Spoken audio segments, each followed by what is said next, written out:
we're waiting on Adrian and Jasmine. We do have a quorum. There's 4 people that are needed to be on this meeting to start it. So we do have that right now. I think, should we just give it one more minute? Maybe. Yeah, and then Shelley will take care of, I guess, minutes first. Okay. Yeah. Cool.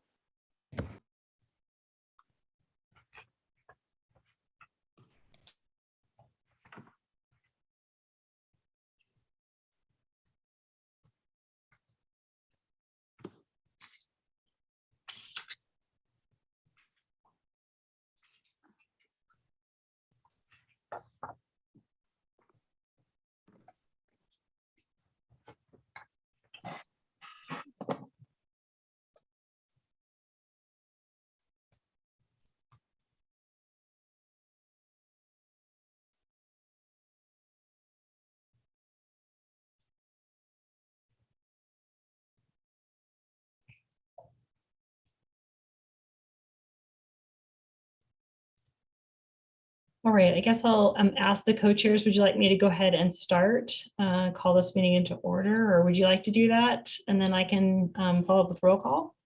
Let's do it. Let's call it. Order happening. Is that right? Is that how it works, Robert, in your rule of order? Okay. Sounds good. So, official meeting called to order for the Human Rights and Equity Commission Communications Working Group for October 8th, 2021. We'll start with roll call. Melissa Camania. Here. Olivia Dudo. Here. Sherry Tran. Here. Jasmine Wilder. Mo Mitchell. Here. Shireen Solomon. Here. Adrian De La Rosa. And Elizabeth Johnson. Here. Great. From staff, Shelley Smith, outgoing staff liaison, Anna Allen, our Equity and Inclusion Director, and your current staff liaison, Ian Lighthizer from our City Attorney's Office, Xavier Borja from our communications team, and we have Mary Winters, it looks like, from our legal team on board, as well as Kayla Duddy from our city manager's office to take minutes and help us navigate through here. Looks like Jasmine Wilder just came on board and Joshua Romero are now on the call as well. So I will turn it over to the co-chairs. Hi, everyone. Thanks for joining us. I think next we have to tackle minutes, right? Correct. All right. Shelley included last month's minutes in the packet of information that we got, both, I guess, a week ago and today. Anyone motioning to approve those minutes? Or any edits to those minutes? Approve. Yeah. Any second? I will motion to second that. Whatever. Second. Yes. Yeah. All right. Approved. Hello, Olivia, this is Kayla. I'm so sorry. I missed who made the motion. Jasmine did. Jasmine did. Great. Thank you. And then Shireen and Mo seconded. So boom. Now I think we can move to the meat of the agenda, but correct me someone if that's wrong. You're right. You're doing great. Also fair warning, I feel sick today, so I am loopy AF. Might already get that. But the meat of our work today is in 2 areas. One, finalizing the conduct section of our governance and guidelines document, which Shelley, I'm hoping you can pull up for us as its current state. Thank you everyone that provided feedback, edits, likes, dislikes. That was incredibly helpful, and I feel much more solid just having this many eyes on the doc. And then the second item of business, which I'm really excited to talk about, is generally public comment, how it should work, when it should happen, how people submit their comments, how we respond to their comments. So I'm hoping we can spend 15 minutes max-ish on our commitment statement and conduct, although y'all tell me if we need more time for that. And then the bulk of our time will be spent on really coming up with some key framework pieces for public comment. And to clarify, are we ending at 3:30? Yes, we have 90 minutes Yeah, today. Okay. Cool.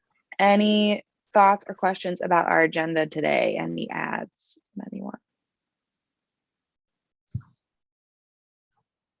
Okay, then let's start with our meeting conduct guidelines, section B.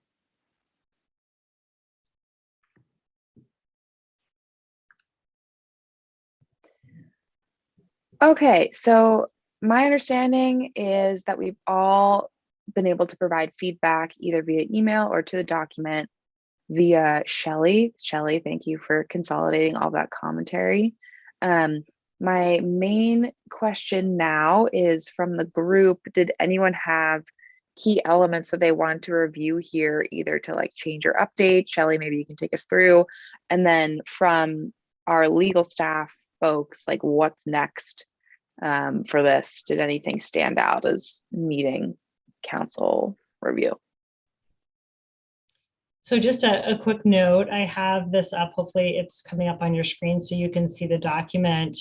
Just for all of your input and feedback, we did have a few people write in with positive comments on the draft, but we did not have any recommendations for changes or edits submitted between your last meeting on October 8th and today.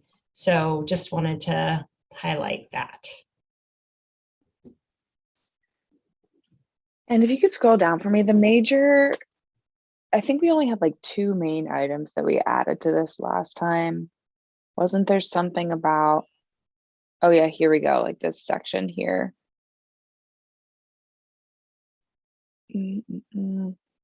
Like, I guess, so the sub items, I and double I under each of these bullets, are those things that need to be reviewed by council? They're essentially just like more specifics for each of the main bullet.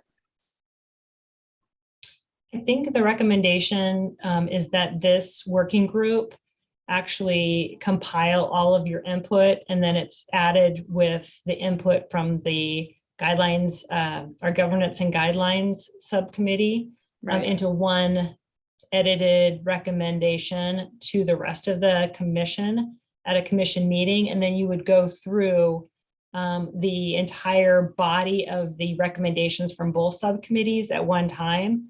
So I think what you're looking for is consensus on this draft, that it's ready to be compiled in with the set of recommendations for the commission. But Ian, definitely correct me if I'm not right. Yeah, that's my understanding too. I know this will be combined into the guidelines doc. I was just curious if anything became, like, if the red flag comes early enough, is that something we should spend time editing now?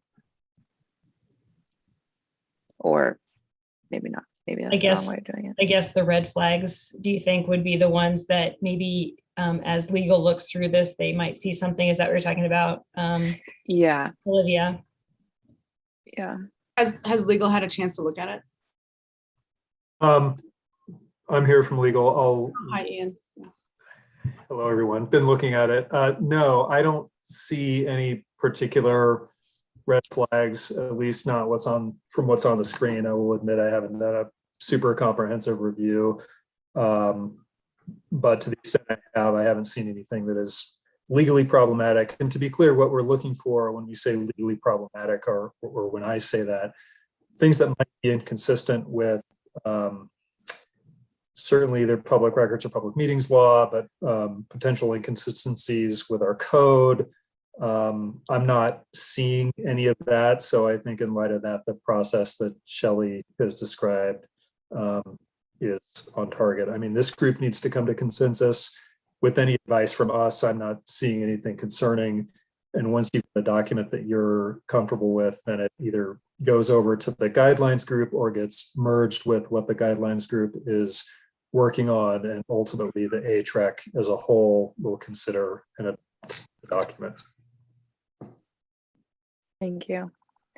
Okay, so then with that in mind, to our subcommittee members, as well as Anna and Zabi, how are we feeling about this being our recommendation to the larger commission for conduct?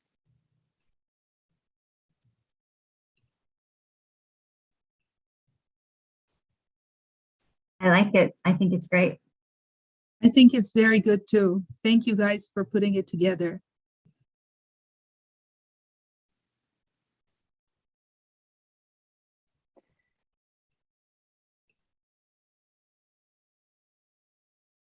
I also feel like it's in a good enough place that can at least get us going for the rest of, if not the year or whenever we look at this next. I feel like it's a stable enough launch point for us to operate. I would be curious to have folks at the city whose specialty in the communication department to just, if y'all looked at that, just to make sure, nothing really similar to asking legal the same. But if nothing really stands out to anyone on the communication team with the city, then moving it toward the guidelines group and then seeing where it goes from there, because they could potentially have some good feedback for us as well. But at this point, seeing what communication team said and then move it forward. Hi, Commissioner Mitchell. I'm kind of playing off of Jasmine a little bit there, but no, thank you for letting us chime in. I think typically with things like this, really where it's an advisory committee groups sort of direction and how they want to sort of self-manage and work through their processes and procedures. As a staff person, I typically tend to be hands-off on this because this is your ways of working with each other, and I want to appreciate that and acknowledge that. Similar to Ian, when I look at these things, I look at, does this conflict with how we do communications at the city? Is it, reaching into things that staff should be doing versus a commission doing, that sort of thing? And there's nothing in here that raises any red flags for me. So it's a little bit more comfortability in terms of what you all are wanting to agree to as an advisory group, as a commission, and how you want to work with each other. What about Joshua, just as a human? Not as a city employee, what's your take on it? Well, what I appreciate about the work that has been done here by the HREC is, similar to what was done with the Neighborhood Leadership Alliance, which is where the space that I'm familiar with and working with an advising council advisory group, is this does have a lot more of those humanistic components around sort of how we're interacting and treating each other. And it's the stuff that's kind of what I would call like the warm fuzzy stuff, but the important stuff, the meaningful stuff, to sort of help soften some language. Because I will say, in sort of hearing and participating in some of the first draft, there are things that were sort of being pointed out as like, oh, this needs room for improvement, where I was reflecting on some of the Neighborhood Leadership Alliance work and like, oh yeah, some of that stuff is pretty rigid and stodgy. And so I do feel like you've struck a balance of being able to sort of thread that needle of how do we work as a Human Rights and Equity Commission with a very unique representation within city governance, but still have some sort of process and procedure behind that. So then there is something to refer to and work off of. And so that is a challenge to do, because I think sometimes it tends to weigh one end of the spectrum or the other. And I feel like there is language in here that reasonably sort of threads that needle to help reflect who you are as a commission and advisory group to council, while still offering some process and procedure.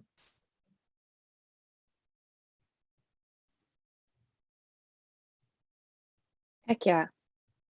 So it seems like we're at least ready to be done with this document for now. So Shelley, will you be bundling that section with the upcoming guidelines, whatever governance? I also can't remember the name of that document, Jasmine. The guidelines doc for the governance subcommittee to review this one. Yes. So what I was going to recommend is, once it's in a final draft state for this subcommittee, that I would incorporate it into that spreadsheet. For those of you who aren't on the governance and guidelines subcommittee, we have a spreadsheet with the entire document kind of broken apart with recommended considerations that will be going to the full commission. So I will incorporate all of this into that document. So when your fellow commissioners review that document, they'll do it all as one review. But I would just recommend that this working group kind of step forth into that space as you review it with your, with the commission, to kind of talk through how you got to this point, and then give them some background and walk them through this section. Because I do not think the governance and guidelines subcommittee is going to be diving into this since you did. So it will be your set of recommendations that will go forth to the full commission. Hey, Shelley, can I add, since I am in the governance subcommittee? Yeah. That's kind of what we did talk about, that, like whatever is recommended here, governance isn't going to try to change any of that stuff.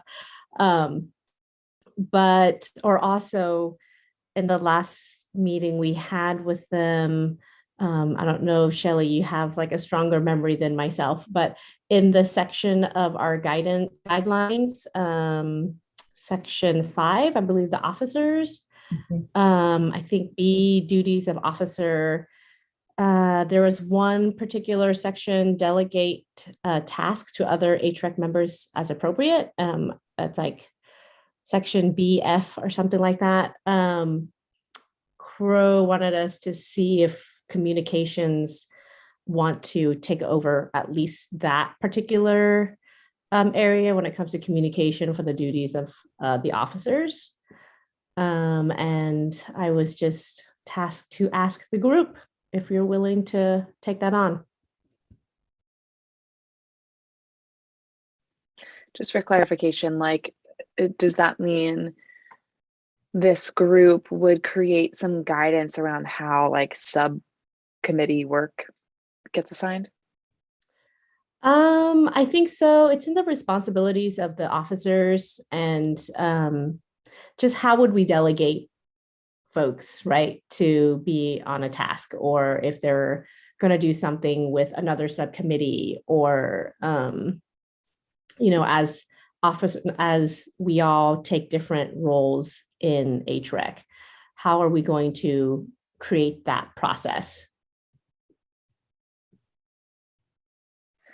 I think this go around we mostly did by volunteer. Is there amended process that we would want to put in place? Any ideas, y'all?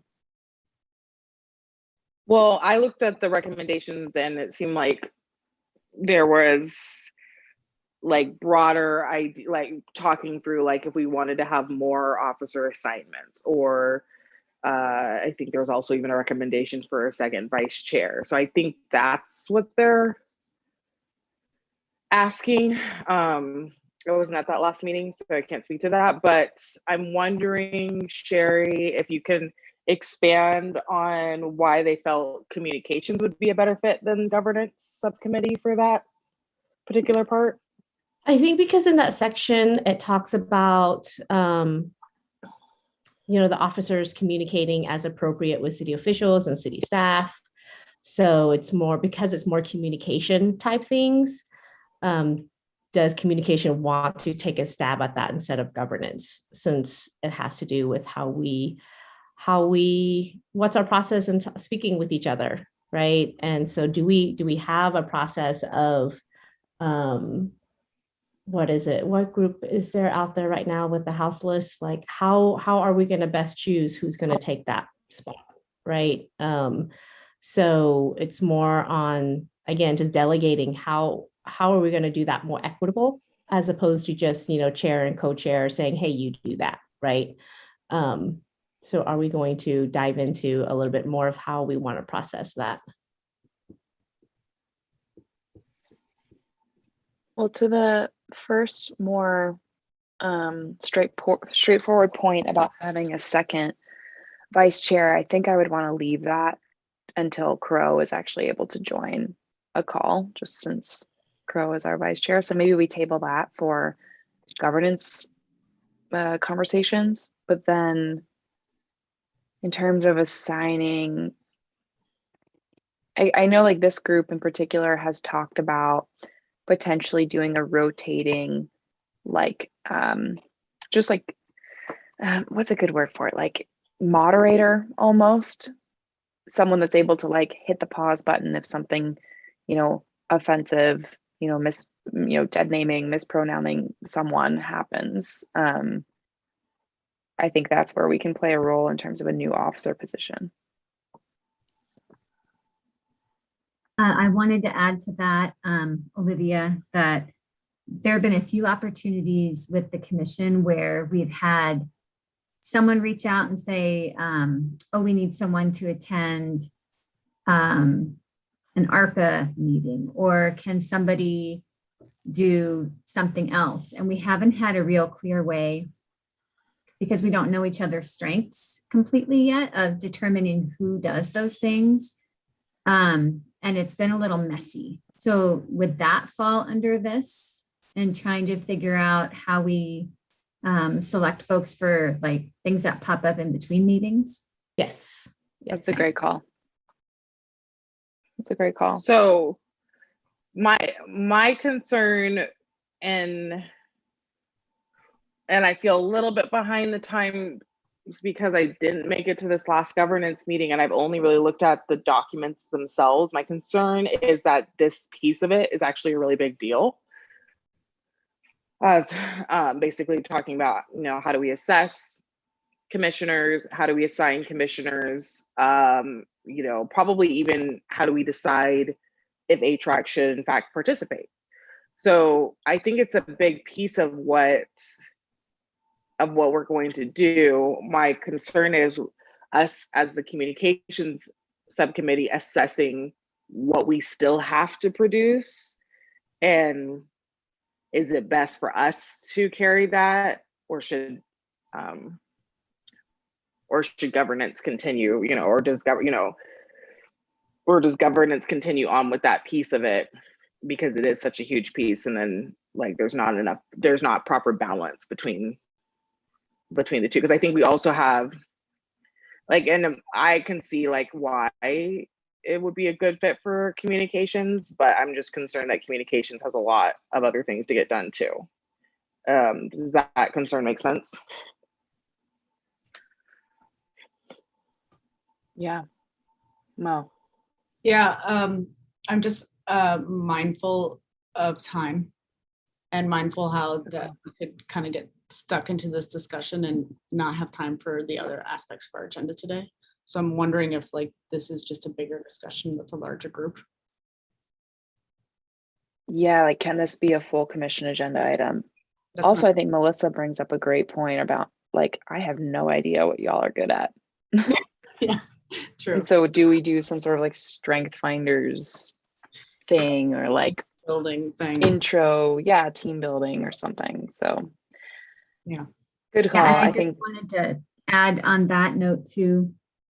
We don't even have a consensus of how to communicate between meetings, if it's email or text or any of that. So I think that's something we have to figure out first too. right. Yeah, that's a good call. So I think go ahead, Jasmine. Oh, just because of the time, I think this is good. Let's table this. I think notes have been taken by Anna. Let's table this, and we'll likely need to add it as an agenda, and we can just weigh it all out between the two subcommittees. I think we maybe need to reassess what everybody needs to accomplish, and decide where and make sure we're just having proper balance between all the different groups, including the main HRAC group. So I think we should table this request from governance, but make a note of it, because I think it's an important discussion to have. Yeah, thanks for bringing that up, Sherry, and thanks for the ideas, Melissa. And thank you to Mo and Jasmine for keeping us on track, because I'm really excited about talking about public comment today, and just the structure, framework, the ease in which we sort of can create pathways for community members to get in touch with us, either via our meetings or outside. So let's talk first about, very specifically, public comment in our public meetings, and then we can talk about public comment coming in via other channels, different times. So some questions I wrote down is, first, how can people submit public comment for just our meeting context. Right now it's via phone. And I guess they can submit something ahead of time. Is that right, Shelley? Yeah, so when anyone submits a written comment from the public for a meeting, typically the staff liaison will read what that public comment is, if it's in written form, or summarize it if it's a long statement. You would receive that both in written form, but then you would also receive notification verbally that was received to the commission. So we've had a couple of written comments come in, but they've come in between your meetings. And so we have forwarded those on to you. We have not received public comments that were specific to a meeting. And so those haven't been read out loud, but those are typically shared verbally at the beginning of the meeting. Okay, so let's first focus on the written prong. And I want to do something kind of wild and crazy. Everyone on the subcommittee, please go on the Bend City website and try to submit a comment to HREC. Let's spend 5 minutes doing this. It might take more than 5 minutes. But let me know, or maybe not hit submit, unless you want to write something really nice to us, that would be lovely. But once you get to the point where you can type your comment, someone chime in.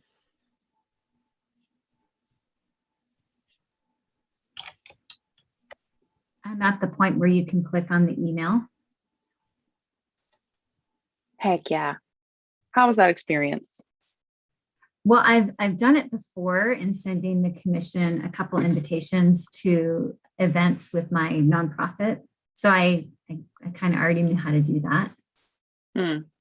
Has anyone not had that same previous experience and was able to find the comment section?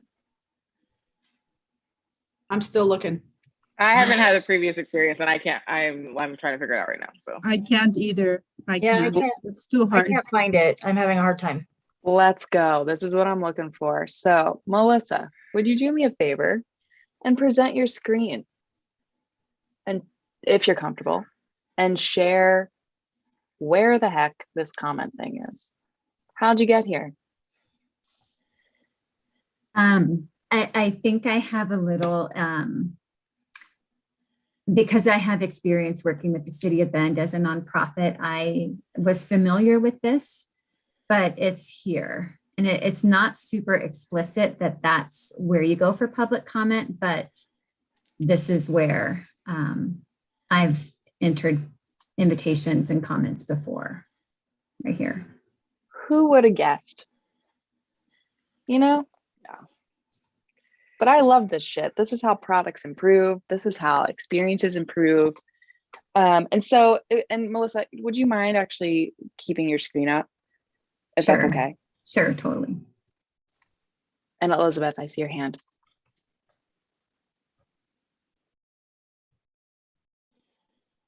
Thanks. I am actually trying to access, I'm on that very same page on my phone.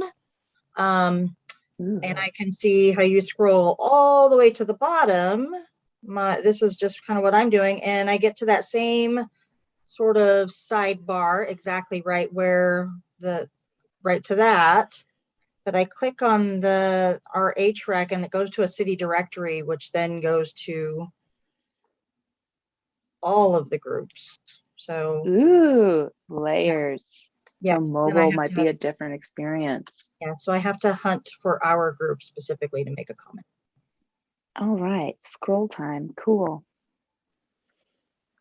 Okay, let's focus on the .com experience first. So immediately, I think there are some couple small things. I'm just going to shout them out. We can add a label before you actually hover over the email address that this is where you can comment or add your public comment to be addressed in a meeting setting later as appropriate. And then even more wild and crazy, can we bring a specific sort of message box, submission box to say front and center where our statement is, or front and center on the homepage of the City of Bend? Any other thoughts about improvement here? Because y'all submit suggestions or comments for things all the time. I was thinking maybe even if we, beyond even just a box saying, submit your questions, but maybe even a little bit of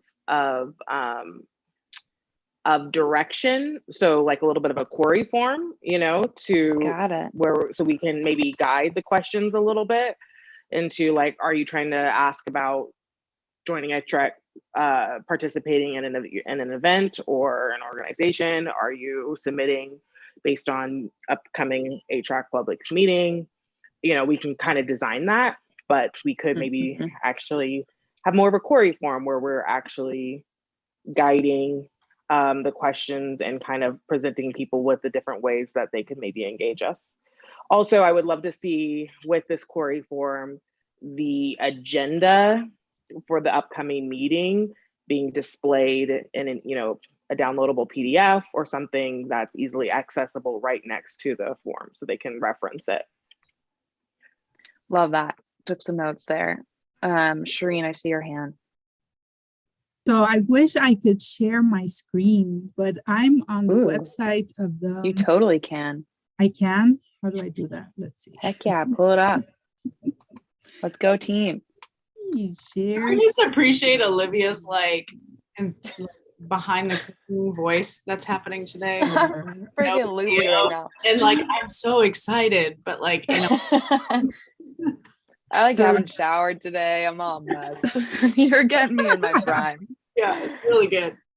All right. We see Shireen's screen. Hit it. Yes. So this is the screen of the United Nations Human Rights Council.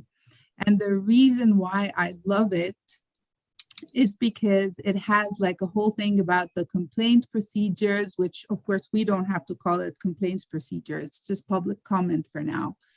But if we scroll down, it just tells you how does the complaint procedure work? What are the criteria for communication to be accepted for examination? How to submit communications? And it says, please fill out a complaint procedure form, if you see. And it's so easy because you click on it and it just downloads a document, a Word document. And this is not opening for some reason. But it allows you to sort of fill out a form and just click on submit. And that's it. It just automatically goes to the email address that, of ATREC, basically. It could go automatically to ATREC. Or if you'd like to, for example, make a public comment by mail, then it tells you how and where to send it to. So I always go back to this website as sort of a blueprint because it's really easy for people to just do that. And I mean, for them, it's really complicated stuff that's got to do with complaining against governments and all of that. But for us, it could be something that's along these lines, but much more simple. But something like Jasmine said that has instructions on how to do it and a simple button on, just click the button, write your comment and click submit. That's it. Okay, Love a good example. This is a great example. Thank you, Shireen. Love this. Sure. Let me see. How do I stop? No pressure. We're just going to copy the UN. Let's do it. That's what they're there for. Melissa. Thank you. That was incredible of an example. I had two thoughts. The small thought is if we could put public comment time visible somewhere on our page so people know what time they'll be expected to speak.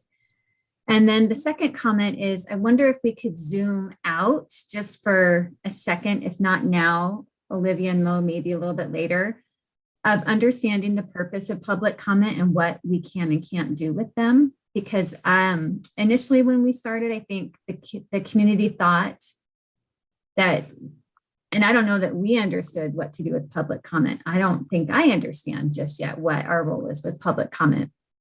And so helping the whole group kind of come to a consensus of what do we do with the comments? Where are our boundaries? How long do we have to respond to them? I'd like to understand that first before we roll out this mechanism for the public.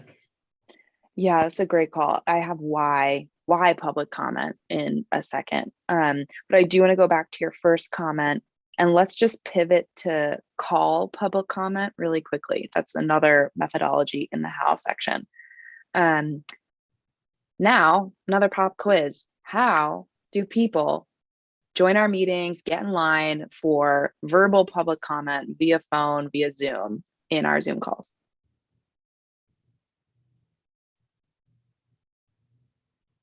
I mean, it's Okay, like where's the information? Is that what we're looking for? Yeah, like how do you find that meeting time? How do you find Okay. that Zoom link? Mm. I can already see Melissa navigating. Kelly, do you want me to share how we do it currently? If that's what the co-chairs want, I'm wondering if they're asking this for another reason, but we It's can. more of an exercise and experiential on like how difficult is it to navigate this beast of a system. Yeah, that's I mean, definitely harder you don't have to than like keep making my point, but that's harder than the email. I Yeah, think. there's tons of barriers. I actually logged on to the city council meeting this week and didn't have anything to say, but I noticed having like a mild level of anxiety with like being like, so wait, am I on the Zoom? Okay, what do I do if I want to talk? Like, wait, where do I find the working group recording? Like, it was really not intuitive at all. And I'm born in 1982. And, you know, English is my first language. And, you know, so it's just like, wait a minute, like this is really chunky. So I can imagine it's the same for our HREC meetings. Zavi, I see your hand. I don't want to derail folks. I think this is amazing. Derail us, hit it. No, I don't want nothing. I just want to just give kudos to this. I think this is exactly the process when I stepped in, as far as like, this is what's going to help guide myself and Anna, and I don't want to speak in too, prematurely. And Joshua obviously been here longer than I have, like, let me know if I'm out of turn. I think this is exactly what this could serve as a template for not only y'all's committees, but for everybody's, right? When we talk to access and entry to accessibility and to civic engagement and what that looks like and where the comments go to, who is it going to be? How long is it going to take for someone to get back to me? Where is this information going to be next, at least within the communications department?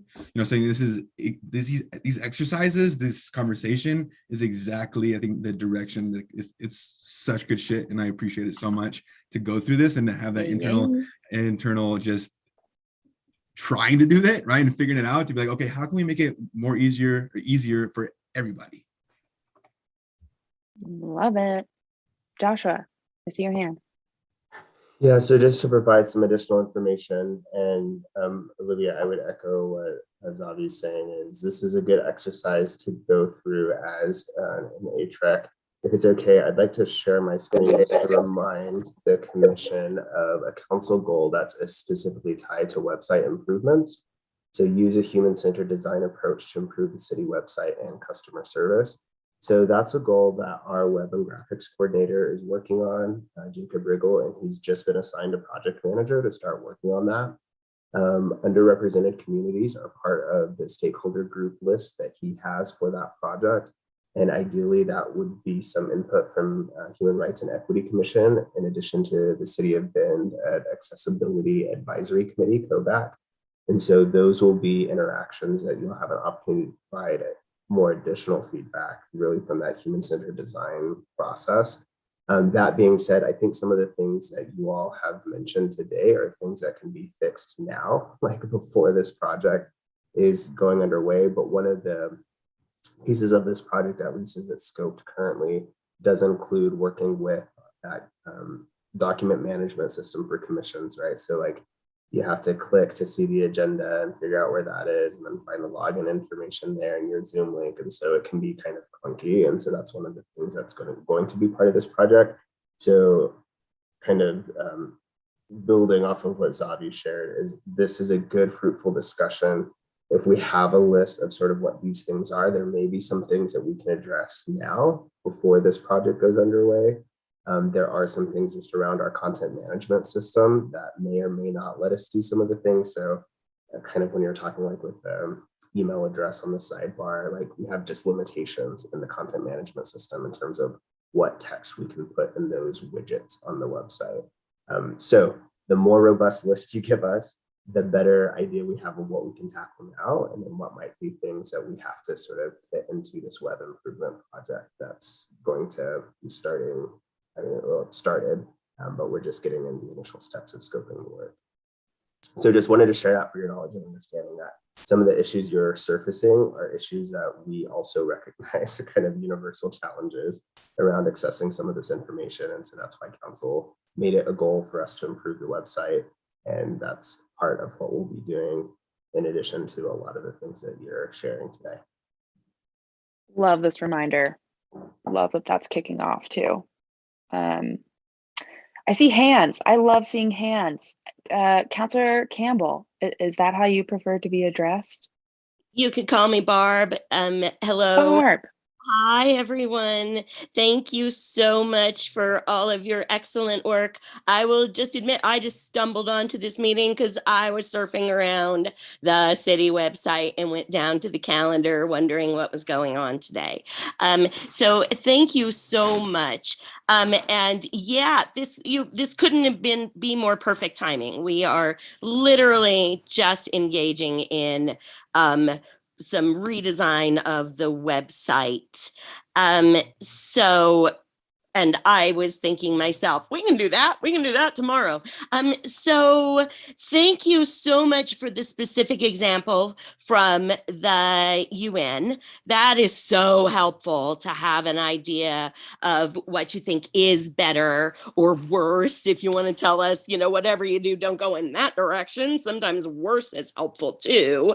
And then Mo, your comment was so spot on, because for me, all of our pages, all of our meetings need to be equitable and equitably accessible.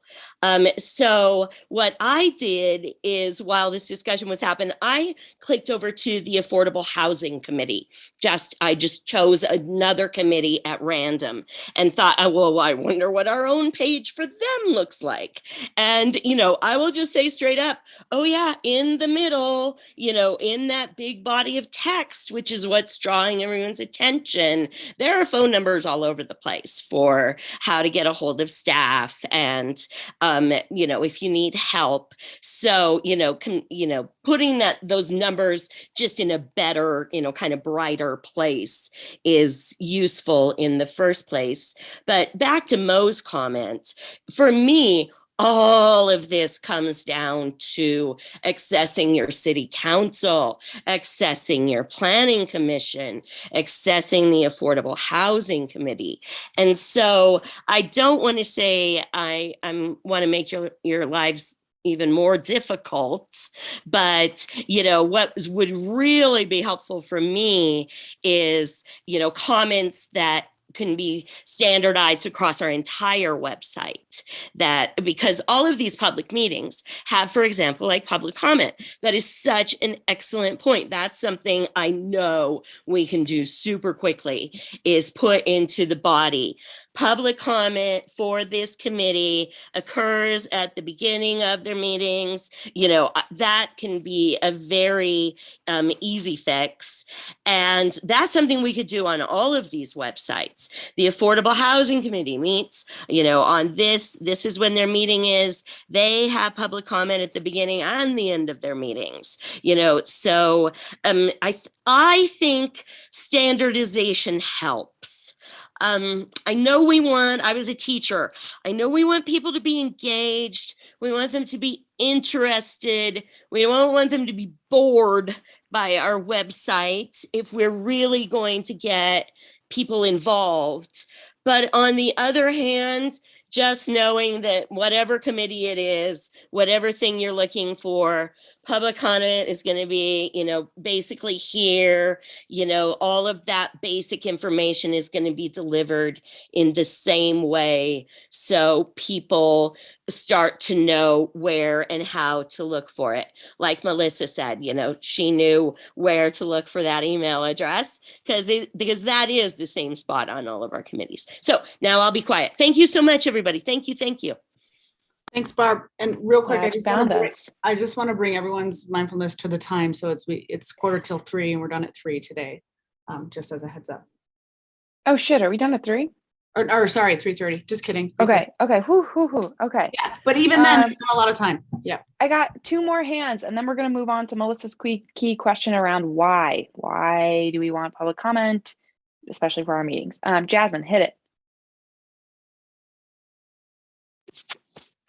Okay, so one of the thoughts that I had and kind of was touched on by Barb was that we really need to be drafting great notes, because one of the things that Joshua mentioned is how the stuff can be, and Zavi can be referenced for other people. So just to save ourselves time and effort, we really need to, because I hear this as a reoccurring theme in all the different meetings, that, hey, this could really influence other subcommittees. I think people are looking at our governance papers, they're looking at our conduct, our meeting plan conduct, and now we're talking about potentially people wanting to reference our websites. Well, to save HRAC time, we need to be kind of like considering some sort of documenting process that we do along the way.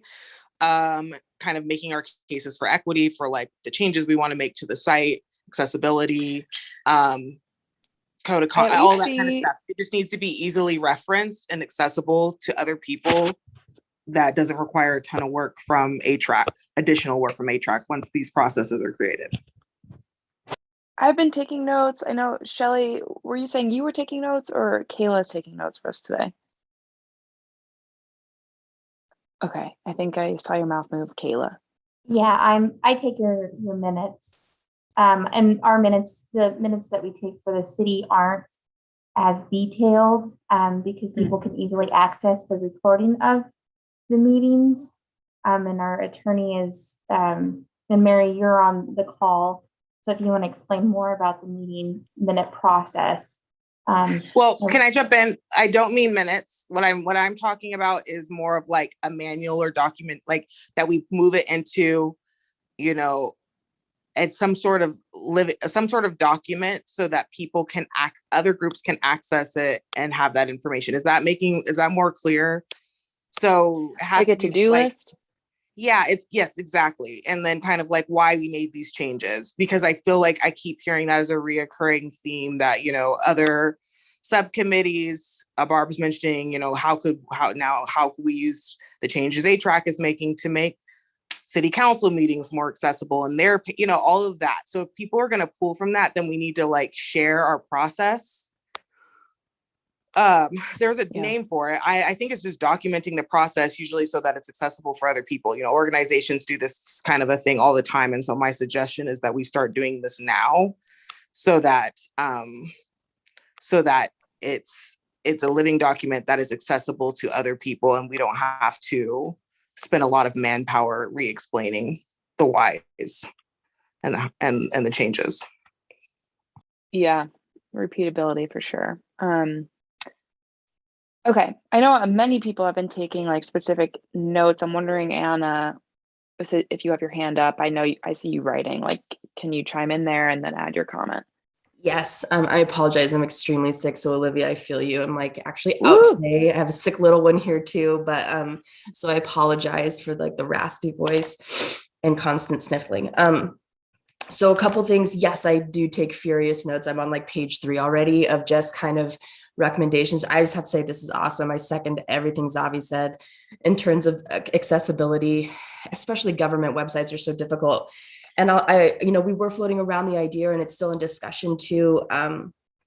We've talked about creating like a listserv if there are folks, I think we constantly talk about meeting community where they're at, and yet we're still like, come to our website if you want to participate. So maybe it's somebody signing up and saying, I'm really interested in the content here. Please keep me updated. And then maybe that's a list of community members, in addition to all of these improvements that you all are raising and championing, that we're able to also reach out to folks prior to meetings with agendas and links and things like that, as well as just kind of that step further, which is kind of, falls definitely within my work and my role and responsibility. So I think we can work on having further discussion around that. And then there's also this like, apologize, like being visibly accessible as well in terms of documentation and things like that as well. So I'm hoping that is something that's happening within my department as well.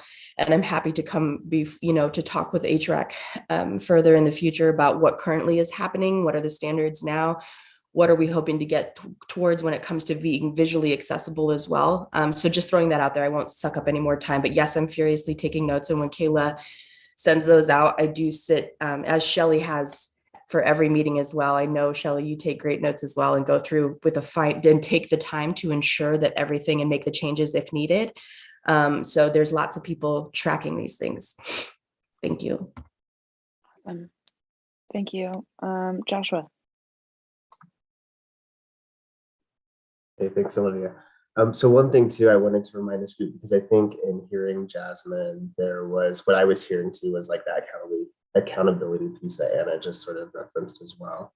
And just to remind this group that one of the purposes of this group within the city charter is to create an action plan for diversity, equity, inclusion, and advise the city council on implementation, progress, and updates to the plan. And so one thing that I would just throw out to this group, because I know you're not quite at the stage yet where you're starting to build that action plan, but something to help have that accountability. What I heard Jasmine saying was to be able to say, like, hey, one of our tasks or one of our objectives as an advisory group is to make recommendations on the city website to make public advisory committees more accessible. So there could be something like that in your action plan, which by nature, along the lines of what Anna was saying too, is like being able to provide those updates. Then there's an action plan. And so however frequently you want to provide those updates, you're able to share with the community, share with your constituents, hey, we've made these recommendations to the city and they have implemented them, or they're about to implement them, whatever that might look like. So I just encourage you all to think about that as you're throwing out these ideas. Is at some point in your process, you will be putting together an action plan. And so that might be a great place for some of these ideas to live, so that you have that ability to sort of keep track of them and then also help update the community on where you are in accomplishing some of those actions within the plan. Shelley. Just to piggyback on exactly what Joshua said, maybe this is one of the things you highlight with council when you meet with them at your next opportunity, because I think this is really foundational to that equity at the center. So I think it'll be really important when you do meet with council, if it's in December, to just kind of talk about what that means to you with equity in the center. And this is a tangible way that you're going to help standardize across the city some of this equity framework. So just a bug in your ear, you might want to put that on that list of like top 5 things you might want to discuss with them. Yeah, ultimately, I could be talking about an action plan. I think that you guys are really hitting on the head. Like that's in essence, at least that would be a piece of our action plan. I just don't want it to go away. Yeah. No, I think we have some good tangible fixes and suggestions. So we just talked about the how, and right now there are 3 ways for people to specifically get access to comment in our meetings. There's the written email.com way, the written mobile way, and then the call-in way. But let's talk about Melissa's point specifically about what are we looking for out of public comment in meetings specifically. We'll get to outside of meetings or outside of meeting topics probably next agenda. But in the 2 hours that we meet, what do we want to put any expectations around what's to be shared there?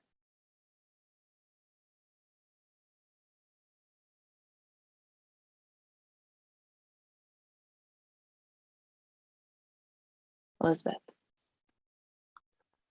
Yeah, I don't know about putting an expectation on what it is because I feel like the biggest piece of what we are doing as a commission is, hearing from the people of Bend and hearing what they have to say. And so if we put some constraint on it, then we've just cut back on a handful of people that may have something completely different that they feel like they need to share, and this is the only way that they can share it with us. So I don't feel like putting an expectation on it is inclusive or equitable. I think people are going to have their own issues that they feel like they need to share with us at different times in their lives or their day. And so if we say we're only going to hear comment on X, Y, and Z, then everybody who needs to say something about A, B, and C is left out.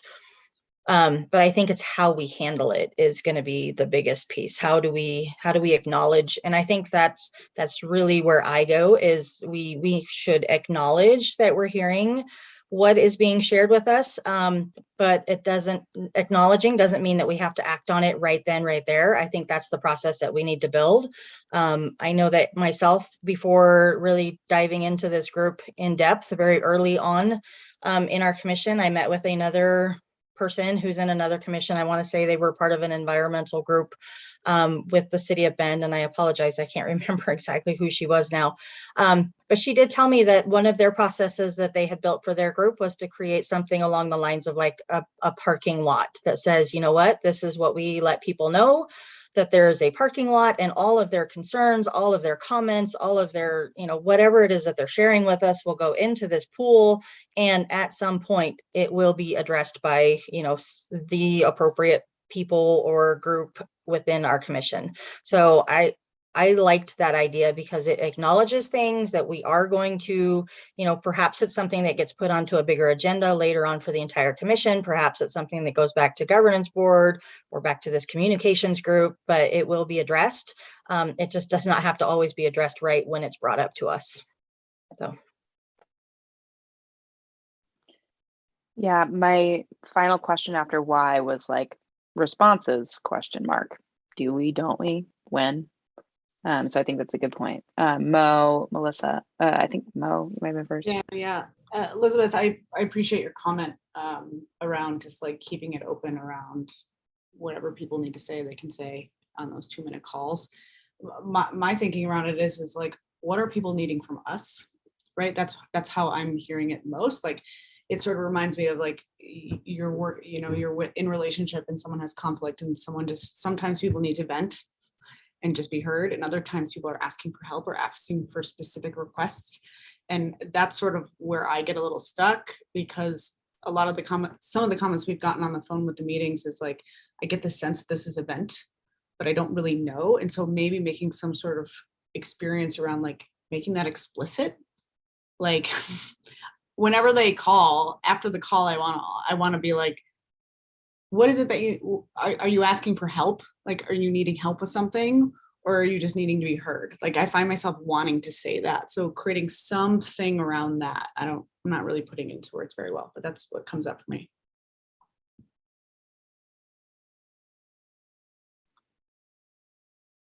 Melissa.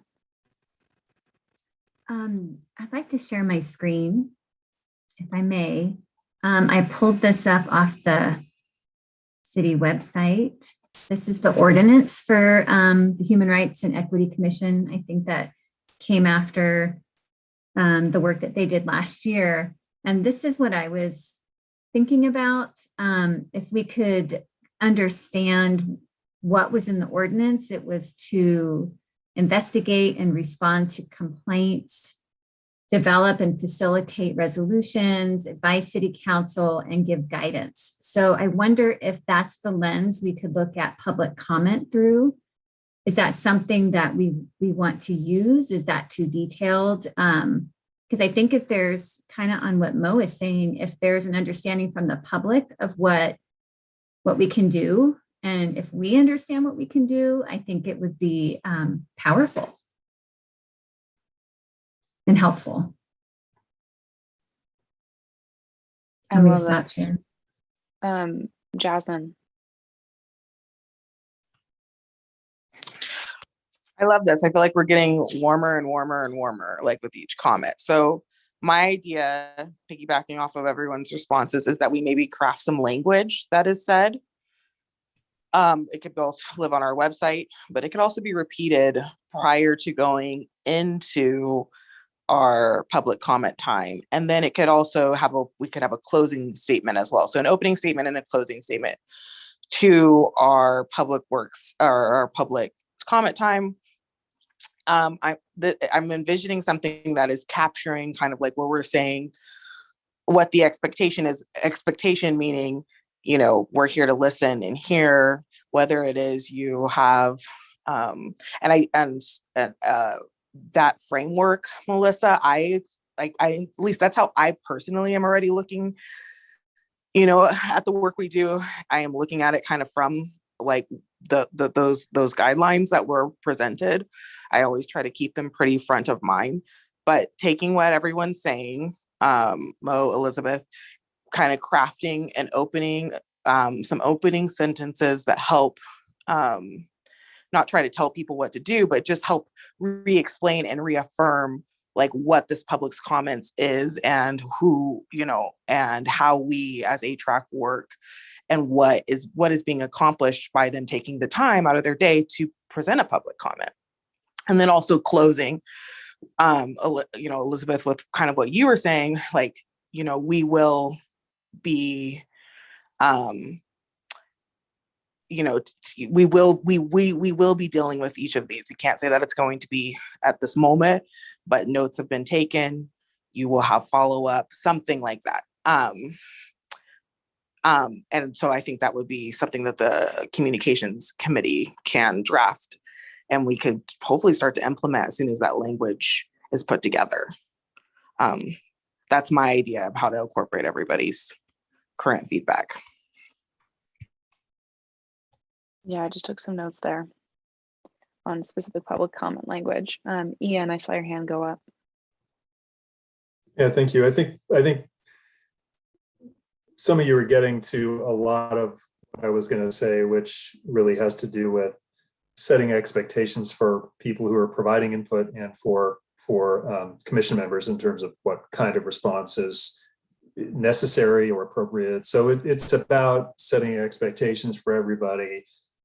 To something Melissa said, I think, Melissa, you shared what looked to me, going off memory, might have been some text from maybe the allyship and action recommendations. And it's probably worth pointing out, again, Melissa, I think you were right on in that the expectation setting should be tied to the duties, responsibilities, and kind of scope of authority that the HREC has, and that is set out in the code.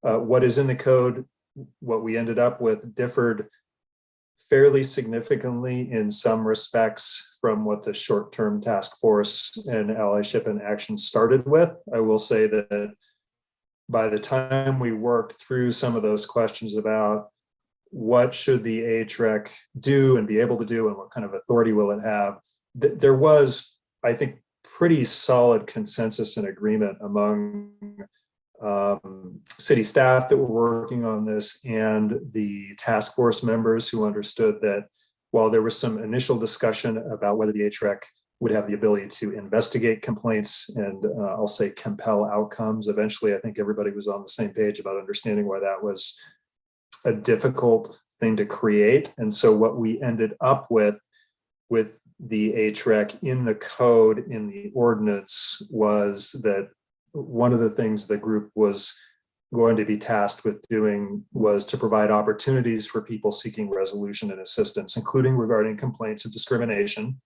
and that the HREC would have the ability to connect people with resources, seek resolution through conciliatory, educational, or otherwise voluntary processes. So there is this dispute resolution component of what the HREC is tasked with doing. I will say that whether those issues can be brought up and effectively dealt with or even initiated in a public comment process, to me, I have serious questions about that. I mean, you are not going to be able to hear something in 1 or 2 or 3 minutes of public comment and I will say know enough about the issue to know what potential solutions might be. So I think that's maybe not a separate issue from public comment, but I think at some point the group is going to have to think about, do you want to think about a separate process for accomplishing that part of your responsibility, that dispute resolution process. So just a note there, I don't think public comment is going to be maybe the most effective way for people to, it may be a way for people to present those issues, but it's not probably going to be the way for HREC to actually respond or solve those problems. So I wanted to provide some context, but maybe that goes back to the expectation setting. You know, I don't think it's necessarily fair for somebody to have the expectation that they're going to be able to show up at public comment and raise an issue and have the HREC know enough to respond to it or even come back to it and respond to it without some additional process. So I think that's something for the group to think about too. How are you going to handle that dispute resolution function? And is that something in addition to all the work you're doing to figure out how public comment is going to work? I think it probably is, but I think that's something you'll need to work through. Yeah, that's sort of facet number 3 of today, is responding. But first, Shelley, did you have a comment on what's said? And then Adrienne, Shireen, Sherry, I wanted to come your way. Yeah, I guess I just wanted to kind of echo what Ian said around the document that you brought up on the screen, Melissa, is really those recommendations from that short-term DEI task force, and that those were captured in the ordinance around recommendations they made, but that wasn't the final direction in the code. So I just wanted to make sure that there wasn't any confusion there, and I think Ian did a good job of clarifying that. Also, just wanting to say that going back to the website that Shireen brought up, I think you're right. Like really clarifying, there are many resources where people can go if something has happened to them or is happening to them, and using your website to guide them. There's some great opportunity there. So I didn't want to interrupt your process, but I also wanted just to clarify that language that came up. So can I just ask a quick clarifying question? The document I pulled up is Ordinance 2387. Right. That's not the same as the code? That's correct. So the okay. code is actually what you're going to be following. The ordinance highlights recommendations that were originally made by the DEI short-term task force that was coordinated and facilitated by Allyship in Action. Adrienne, Shireen, Sherry, any thoughts or comments you want to share?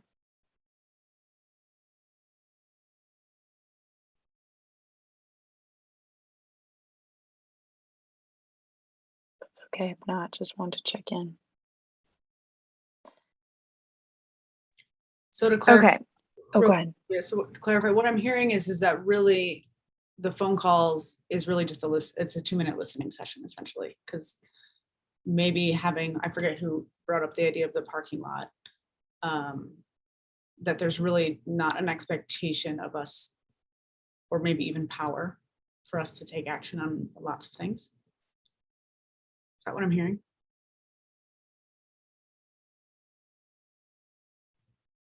Can I just jump in there real quick? Yeah.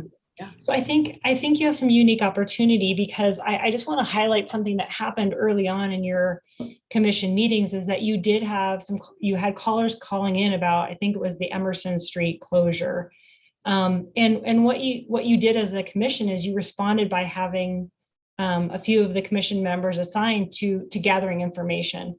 So I think that public comment could be a time for you to hear what's happening in the community, and then you can actually perhaps add something to your priority list around that parking lot or that bike rack, to say at the next meeting, we would like to have a presentation from staff or information provided from staff on this issue, if that's something that you all want as a commission, and you could actually have that information brought in, and you could make recommendations from there. So I guess I don't want to discount that public comment has had an impact. You have responded, and you have then deployed commission members out to some of these really important other groups to have a voice So again, just want to highlight something you've already. Well, yeah, and what I'm hearing then is like maybe part of the call-in experience of listening to the calls is maybe a procedure that HREC has. Like when we listen to the calls, immediately following that as a group, we have the whole parking lot discussion and assigning roles around who's going to take on what,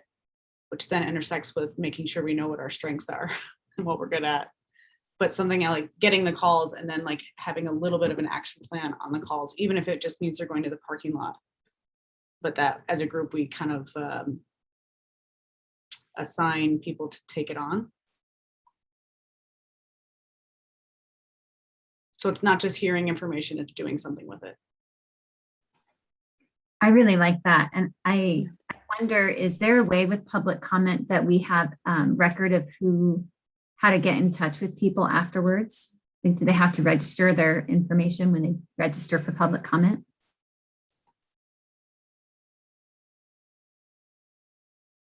I think it's your, like, because I did it the other day at the city council meeting. I mean, with Zoom, you have to have your email associated with it. So at least at minimum, I know that there's an email address and a name, but I'm not sure if we have access to that or whatnot, or if that would be something Juan could help us have access to, because he's the tech guy. Dean, did you? Well, I can work with Juan to find out if that's possible. I believe there is a way that we can get that information from the public comment. Okay. Shireen, I see your hand.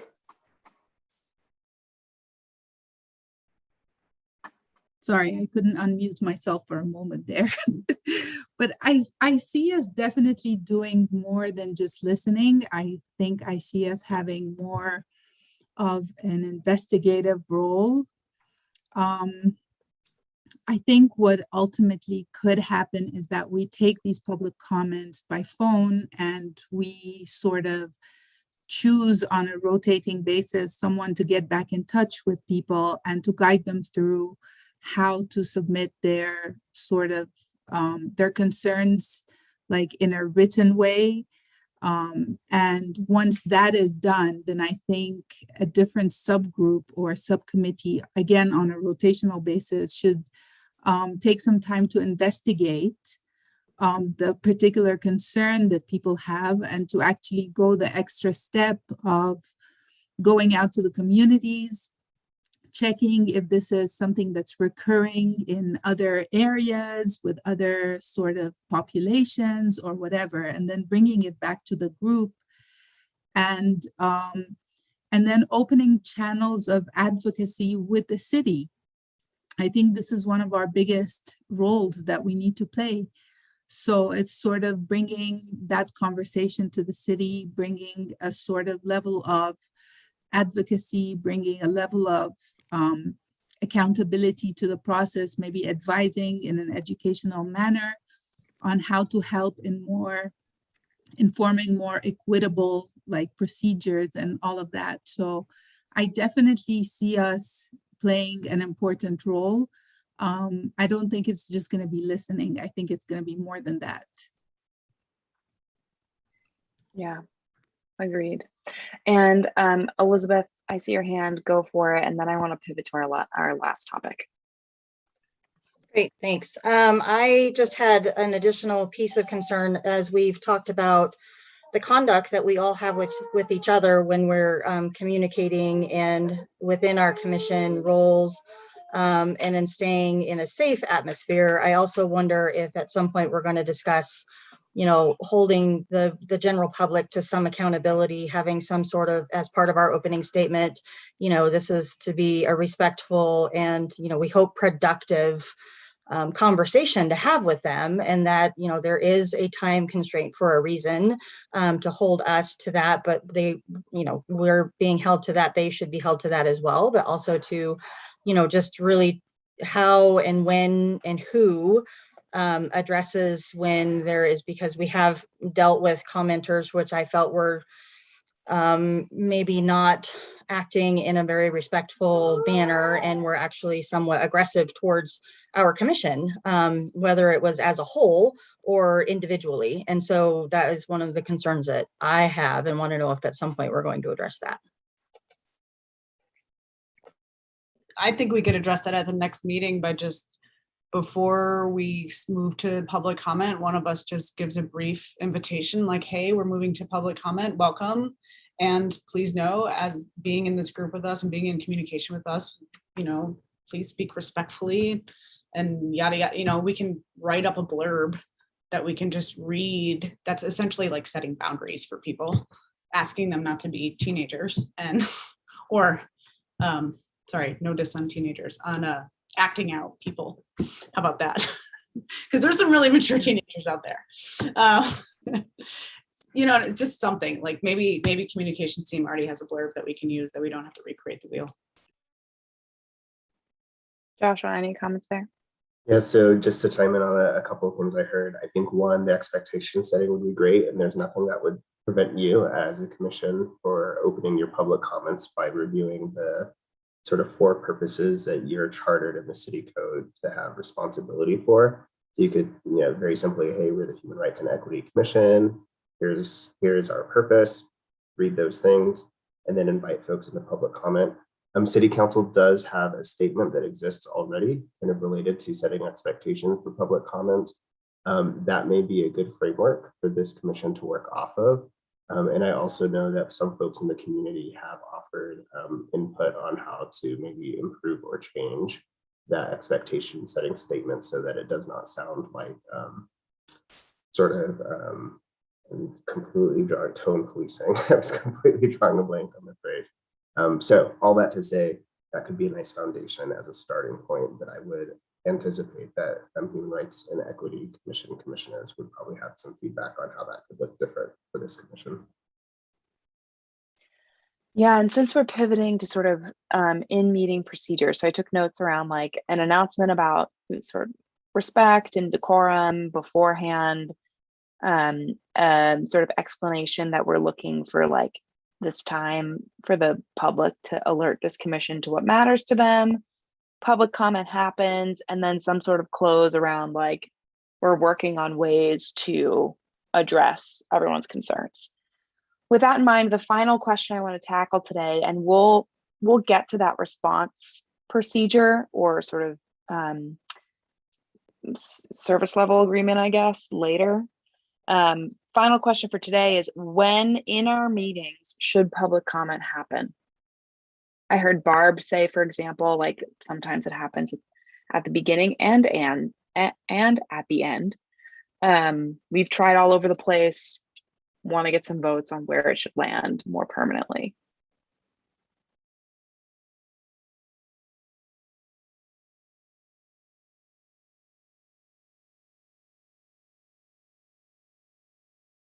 Elizabeth, do you have your hand up? I do, thank you. I think that we have had it all over the place, and I can see how it works both ways. But I also feel like when we've had it at the end and somebody has a comment that we feel needs to be prioritized and addressed, and there needs to be some action taken on it rather quickly, it kind of derails our time. But when we have it at the beginning and we have a full agenda, and again, something comes up that needs to be, fairly prioritized, then it can derail the entire agenda that we're already working on. So I'm not sure. I'm sorry, I have no good input. I'm kind of leaning I feel like we haven't had like as we moved it around, we haven't really had the callers to test it out, to know how we feel. In theory though, I feel like I'm leaning towards it going back towards the end. I think we're more mindful of the time as it gets towards the end, like things that you thought might take 15 minutes took 20, all that kind of stuff. So when we get towards the end, it starts to align because we have that hard stop end time. And then I feel that the things at the bottom of the agenda, like what would we like to, we talking about next week's agenda, like if we did have something that really needed to be prioritized, which I think we need to consider could happen quite often, there is at least a few minutes to kind of talk about that, or at least get to the point of, hey, these people are assigned to, this individual is assigned to look into that. This person has the time to go, check this out further. I think it's completely theoretical, but I think we need to, if we improve how we approach this, we have our opening statements, we have our closing statement, we have all this kind of stuff. I think that towards the end is smart, with just a few kind of housekeeping tasks left on the agenda that are easily movable. I just think timing wise, it makes the most sense. But that's, again, like, that's just like what I'm thinking. Thank you. Adrian. I completely agree with you, Jasmine. Towards the end makes the most sense for when it gives the opportunity for the callers to listen in on the whole meeting. If they have any comments from the whole meeting, then they'll have the ability to do that then.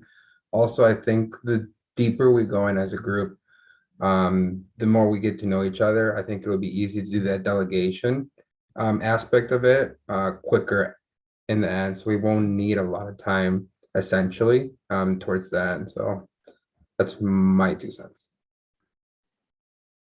I got 2 votes for the end. Shireen. I will vote for the beginning. Yo, let's go. I just feel like once we do have a process in place, maybe opening the floor to the public at the beginning would be an acknowledgement of how, well we listen and how we give priority to the community and to their opinion and how we are guided by their concerns. So I just think it's a very symbolic sort of, logistically, I think at the end is just so much logistically better, but I think just as a symbolic gesture, it might be like more respectful if we open the floor for the public at the beginning of the meeting. That's all I have. Love it. Melissa, what about you? I was thinking about factoring in folks' work times and when is the public more likely to be available from work. But I want to be careful that we don't answer this question for the public, and wondering if there's a way we could send out a survey and we could just push it out with our peers and our networks and give options for times and then collect it over a period of time and hear from the public what time works for them.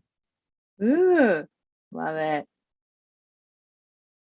Anna, any thoughts on that? And your comment. I think that's great. I think I've seen a lot of commissions like this use like certain timeframes. And so just really acknowledging and having staff really play the role of like, we're at the time for public comment, pausing where you are in the agenda so that community members know that they don't have to come in and sit and wait, that they know when that time certain public comment's going to happen. So the group can talk about, tactics like that. The other thing I also have seen groups do is use like an opt-in or opt-out to have a staff member follow up with you. And so in your preamble statement, you can have the presiding officer, Jasmine, or our vice chair, Crow, say, please state your name, if you're, all of that kind of stuff, but then also, and at the end, whether or not you would like to have someone reach out to you for follow-up. And that can happen at a staff level, that can happen at a leadership level within the commission, that can be a team of people setting up some time. I really have seen a lot of awesome things happen and systems change things happen. And so people can opt in and opt out so that they can self-identify. Is like, do I even want, this is just me telling you what I'm noticing, what my experience is, all of that, or this is me raising an issue I'd like to have a conversation about. So that's my thought. Oh. I'm everything Anna said, yes to that. I'm curious. I guess I'm feeling maybe a little like angst or anxiety around being at the next full HREC meeting and having some plan of this being implemented in some way, not all of it, obviously, because we're still like being creative and trying to decide, but I'm wondering if like we can somehow commit to, without a tone policing, oppressive bullshit, ask people to be kind, basically, have that in place, and then maybe some sort of plan in place around like and this could be an agenda item for the larger group around being like, okay, introducing this parking lot feature or whatever, or like, I just feel a little bit like I want something to be there so that we're making steps in that direction. And if we can get that done. Can we Yeah, use the city council's statement that they Yeah, use? I was just about to say the same thing, just as a jumping point. Well, maybe someone could email Olivia and I that, and maybe Olivia, I don't know, and like we could do a similar thing, or maybe Olivia and I could sit down and work on it, look at it, or like send it to the whole group, and we could, you know, through the power of technology. I don't know if this is allowed because now I'm thinking of quorum bullshit. Well, I think we have to send you'd send it to us, and we'd have to send our recommendations to Anna, and then Anna synthesize, and then Anna would have to apply them. Yeah. Okay. I think that's correct. Somebody correct me if I'm wrong. Because it sounds like, because Joshua said that they've gotten a lot of, city council's gotten a lot of feedback that their statement is tone policey, and I don't want to go anywhere near that. Yeah, okay. So just with the sake of time, I'm hearing a couple things. We want to commit to an introductory statement before public comment opens at our next meeting that sort of asks for respect, talks about, you know, what we're looking for, or, you know, the public can sort of guide our ear with this time. We are also committing to a closing statement of like, we are working on ways to get back to you. I'm also hearing at least a couple people verbalize wanting to try public comment back at the end. So maybe we do that next time.